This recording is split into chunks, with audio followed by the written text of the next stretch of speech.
Hello everyone, welcome back to my channel. आप सभी के लिए अच्छी न्यूज़ ये है कि आपका जो 9 अगस्त को UP BEd entrance exam conduct कराया गया था उसका रिज़ल्ट 5 सितंबर तक आ जाएगा। और 5 सितंबर को आपका रिज़ल्ट आते ही सितंबर के ही सेकेंड वीक में आपकी काउंसलिंग प्रोसेस स्टार्ट हो जाएगी। तो अब उस काउंसलिंग प्रोसेस में क्या क्या स्टेप्स आपको फॉलो करने होंगे उससे रिलेटेड मैंने वीडियो बनाई है। क्या क्या अलॉट होने के बाद क्या क्या डॉक्यूमेंट्स आपको रिक्वायर्ड होंगे उससे रिलेटेड ये न्यूज़ है। और मेरी प्रीवियस वीडियो में कुछ फ़ी से रिलेटेड थोड़ी मिस्टेक थी, उसको भी मैंने इसमें आपको सही तरीके से बताया है। तो चलिए देखते हैं। देखिए, जो आपकी UP BEd and counselling fees होगी वो होगी 5750 रुपीज़। मेरी जो लास्ट वीडियो थी उसमें मैंने गलती से 5500 बता दिया था, जो कि पहले हुआ करती थी। तो देखिए, आपकी जो एडवांस कॉलेज फ़ीस होगी इसके अंदर वो होगी 5000 रुपीज़, और जो आपकी काउंसलिंग फ़ीस होगी वो होगी आपकी 750 रुपीज़।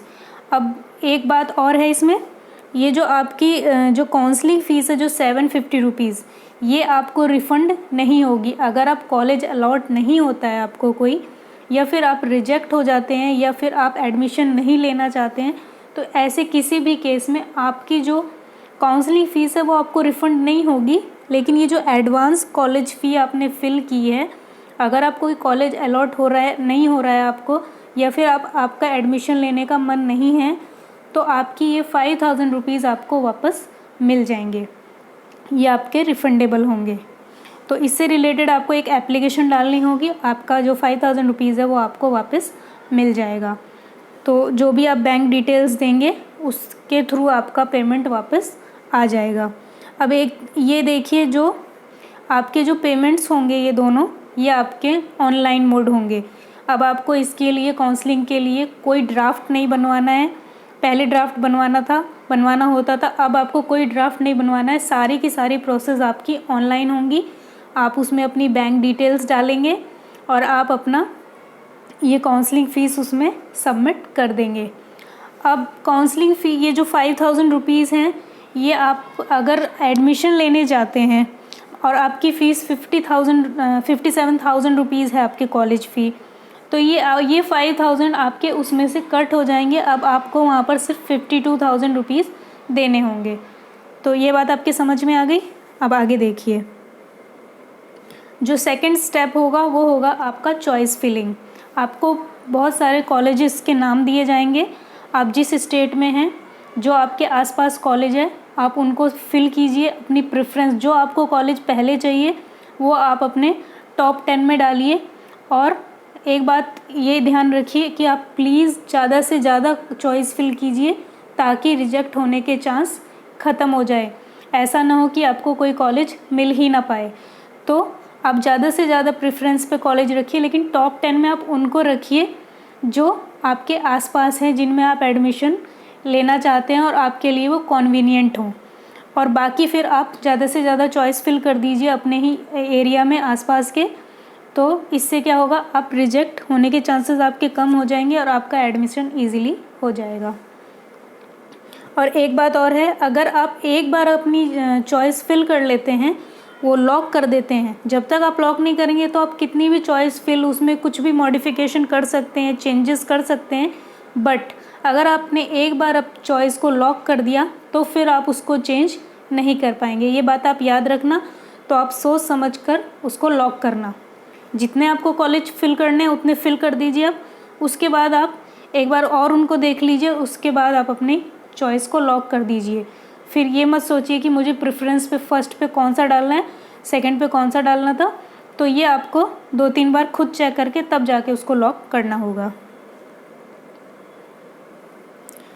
तीसरा होगा कॉलेज अलॉटमेंट। जब आप चॉइस फिल कर देंगे, काउंसलिंग फ़ी जमा कर देंगे, तो फिर आपको आपके स्टेट रैंक के अकॉर्डिंग आपको कॉलेज अलॉट किया जाएगा। हो सकता है कि जो आपने प्रेफरेंस पे, जो बिल्कुल आपने फर्स्ट नंबर पे कॉलेज डाला है, वो आपको कॉलेज मिल जाए। अगर वो नहीं मिलता है तो सेकंड, नहीं तो थर्ड मोस्टली मिल ही जाते हैं अगर आपकी रैंक अच्छी है तो। ओके। चौथा होगा, जब ये सारे काम हो जाएंगे, आप अलॉटमेंट हो जाएगा, तो आपका फिर अलॉटमेंट लेटर आएगा। आप इसको कहाँ से डाउनलोड करेंगे अलॉटमेंट लेटर को? आप अपने इस सारे काम ऑनलाइन होंगे, आप ऑफिशियल वेबसाइट से इसको डाउनलोड कर लेंगे। जब आप अलॉटमेंट लेटर डाउनलोड कर लेते हैं, अब की जो प्रोसेस होगी अब ये ऑफलाइन होगी। अब आपको कॉलेज में जाना है, रिपोर्टेड कॉलेज में आपको जाके अलॉटेड कॉलेज में जाके आपको रिपोर्ट करना है जो भी आपको कॉलेज मिला है। तो देखिए, आपको उस कॉलेज में 7 दिन के अंदर अंदर आपको रिपोर्ट करना है। अगर आप 7 दिन के अंदर रिपोर्ट नहीं करते हैं, सारे डॉक्यूमेंट्स नहीं लेके जाते हैं, वेरिफिकेशन नहीं करवाते हैं, तो फिर आप रिजेक्ट कर दिए जाएंगे। अब इम्पॉर्टेंट ये है कि आपको डॉक्यूमेंट्स कौन कौन से लेके जाने हैं। तो सब देखिए, सबसे पहले तो आपको अलॉटमेंट लेटर ही लेके जाना है, उसका प्रिंट आउट लेके जाना है। Proof of passing qualifying examination, जो आपने एग्ज़ाम दिया है उसका जो रिज़ल्ट आया है यूपी बीएड एंट्रेंस एग्ज़ाम का, वो आपको लेके जाना है। और देखिए, सब चीज़ का आप फ़ोटो स्टेट करवा लीजिएगा 2-2 3-3, तो ताकि ये वहाँ पे जाओ तो आपके पास, अगर वो 3 फ़ोटोकॉपीज़ मांगते हैं और 3 एटलीस्ट 3 तो चाहिए ही होती है। ओके, फिर आपको proof of age, high school का सर्टिफिकेट लेके जाना है। फ़ोटो ऑफ कैटेगरी, जो प्रूफ ऑफ कैटेगरी और कास्ट सर्टिफिकेट। कैटेगरी देखिए, कास्ट अगर आप ओबीसी हैं, एससी हैं, एसटी हैं, तो वो आपको उसका प्रूफ लेके जाना है वहाँ पे। और साथ में अगर आप सब कैटेगरी भी है आपकी कोई, देखिए सब कैटेगरी, मान लो कि उसी कैटेगरी में आप फिज़िकली हैंडीकैप्ड हैं, इस टाइप का कुछ है, तो वो सब सर्टिफिकेट्स आपको वहाँ पे लेके जाने होंगे। और सबका आपको ज़ेरॉक्स लेके जाना है, 2-2 3-3 कॉपी, और ये सब आपको सेल्फ अटेस्ट करने हैं। फिर आपको प्रूफ ऑफ वेटेज मार्क्स, देखिए वेटेज मार्क्स के लिए जैसे कोई आर्मी मैन का जो रिलेटिव होते हैं, वाइफ होती हैं, और भी बहुत सारे होते हैं, उनको वेटेज मार्क्स मिलते हैं। जैसे प्लेयर्स होते हैं, नेशनल प्लेयर्स होते हैं, इस टाइप के, तो उनको 10 मार्क्स 5 मार्क्स इस टाइप का वेटेज मिलता है, तो उसका आपको प्रूफ सर्टिफिकेट लेके जाना होगा, तब आपको वेटेज मार्क्स मिलेंगे। फिर आपको लेके जाना है इनकम सर्टिफिकेट।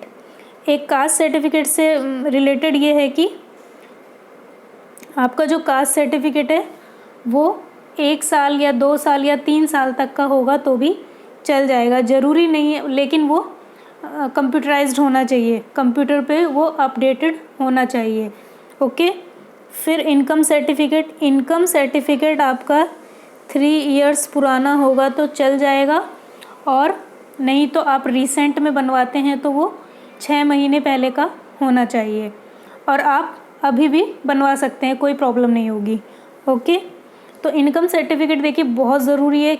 अगर आपको स्कॉलरशिप चाहिए तो आपको इनकम सर्टिफिकेट लगाना ही होगा।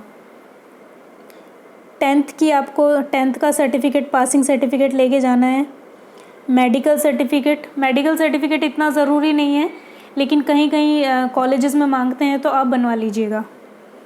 डोमिसाइल सर्टिफिकेट आपको लेके जाना है। डोमिसाइल जिस भी स्टेट के हैं आपको वहाँ का डोमिसाइल, मूल निवास प्रमाण पत्र बहुत ही ज़रूरी है, तो ये भी 6 मंथ to 3 इयर्स तक का आपका इजीली चल जाएगा।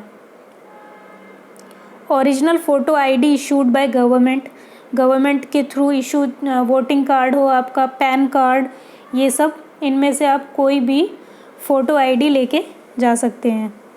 तो इनके भी आपको सारे ही डॉक्यूमेंट्स के आपको ज़ेरॉक्स लेके जाना है साथ में, और ओरिजिनल डॉक्यूमेंट्स भी लेके जाने हैं।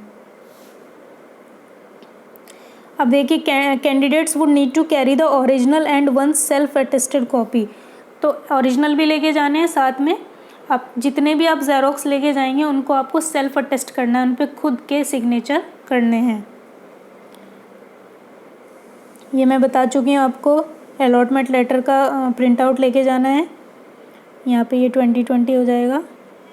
आपको एप्लीकेशन फॉर्म, जो आपने एप्लीकेशन फॉर्म का प्रिंट आउट निकाल के रखा होगा, उसको भी आपको लेके जाना है, उसका प्रिंट आउट।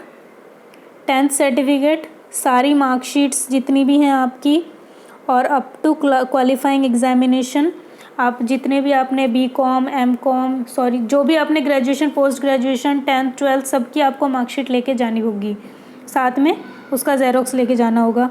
और एग्ज़ाम ये जो आपने UP BED का एग्ज़ाम दिया है उसका भी आपको मार्कशीट का प्रिंट आउट लेके जाना है। ये वही है, कैटेगरी सब कैटेगरी वेटेज सर्टिफिकेट ये सब आपको लेके जाना है। तो मैंने आपको काफ़ी चीज़ें काफ़ी डिटेल में इसमें समझा दी हैं। अगर अभी भी आपको कोई प्रॉब्लम है तो आप कमेंट सेक्शन में पूछ सकते हैं। और प्लीज़ ये चीज़ें ज़्यादा ध्यान रखिए आप, इनकम सर्टिफिकेट ये सब। और थोड़ा सा ये और देखिए, आप अगर जनरल कैटेगरी में हैं, बहुत से लोग जो स्कॉलरशिप से रिलेटेड मुझसे पूछते हैं, तो स्कॉलरशिप आपकी जो है जनरल की 40% आती है, 40%। बाकी ST SC जनरल और OBC की 40% तक स्कॉलरशिप आ जाती है। ST SC की है जो स्कॉलरशिप वो फुल आती है। ओके, लेकिन अगर स्कॉलरशिप चाहिए तो इनकम सर्टिफिकेट लगाना मस्ट है। और इनकम सर्टिफिकेट जनरल और OBC के लिए जो है वो 2 लाख से कम होनी चाहिए इनकम। और जो SC ST है उसका क्राइटेरिया है 5 लाख, उसका 5 लाख से कम होना चाहिए। ये क्राइटेरिया भी फुलफ़िल करने ज़रूरी हैं। तो अगर ये क्राइटेरिया आपका फुलफ़िल होता है तो आपको स्कॉलरशिप मिल जाएगी। तो ये थी इससे रिलेटेड न्यूज़। अभी भी आपकी कोई क्वेरी है तो आप कमेंट सेक्शन में पूछ सकते हैं। और अगर आपको वीडियो पसंद आई है तो प्लीज़ मेरे चैनल को लाइक एंड सब्सक्राइब करें और शेयर ज़रूर करें। Thank you.